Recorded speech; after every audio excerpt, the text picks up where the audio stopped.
There and showing your prowess on the ground. How do you feel overall about the fight and your performance?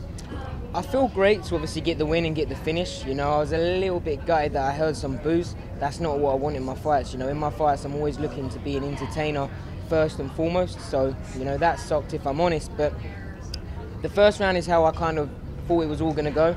In the second round, we ended up on the floor, and I knew he had nothing for me there. So, you know, it takes two to tango. And when we was on the ground, he was wrapping my arms up. You know, he was holding me onto him, and you know, there's only so much I can do. If I get too hasty, you know, I might end up getting submitted. So, you know, I done what I needed to do, but I'm just happy to get the finish and the win.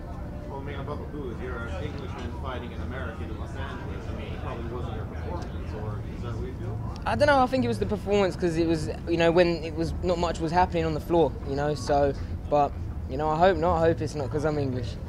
And the prospect does seem to be just the right nickname for you. I mean, you're looking great so far. You got two wins. You got a win now in the UFC.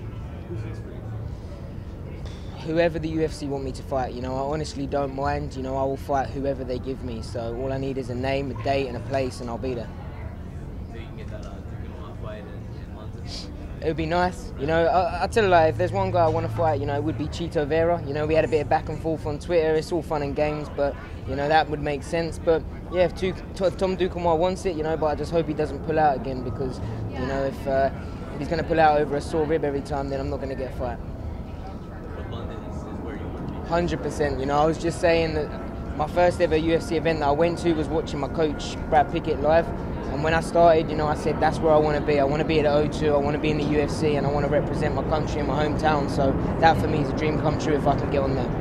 Did any of the location changing this week affect you coming from overseas and your family and friends? It did, you know, it was the time zone messed me up a little bit. I'm not quite used to that. I didn't get to come out too early, so, you know, I'm just trying to adjust to the time and the weight cut at the same time. That sucked. Obviously, I was gutted and heartbroken that I wasn't with my family on Christmas Day. You know, seeing them on FaceTime, you know, it wasn't quite the same, but it was all worth it. I got the win, so I'm going to go back and celebrate with them tomorrow.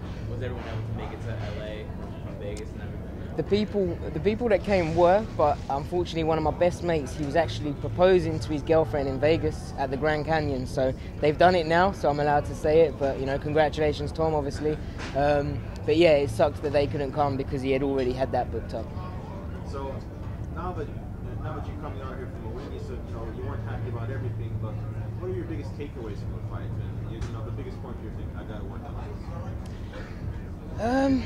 If I'm honest, you know, there's not too much that I come away from the fight thinking I need to work on. You know, I'm happy that I came away uninjured. You know, there's been a lot of fights, even when I've got the wins, where I've come out with damage. I've come out with broken noses, and you know, I've busted up my hands, my feet, and whatnot. So I'm fresh, you know, which is perfect, especially if it's that London card's 11 weeks away.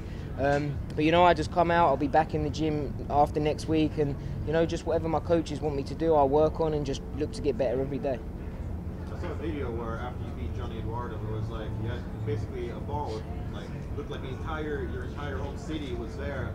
Do you think, is there something similar going on tonight? Yep, there is. It's my local social club, you know, so everyone in the local area, they go down there and watch it. I'm sure there'll be a video of them going crazy again tonight. So, you know, if there is one, I'll be putting it on social media for sure. Amazing.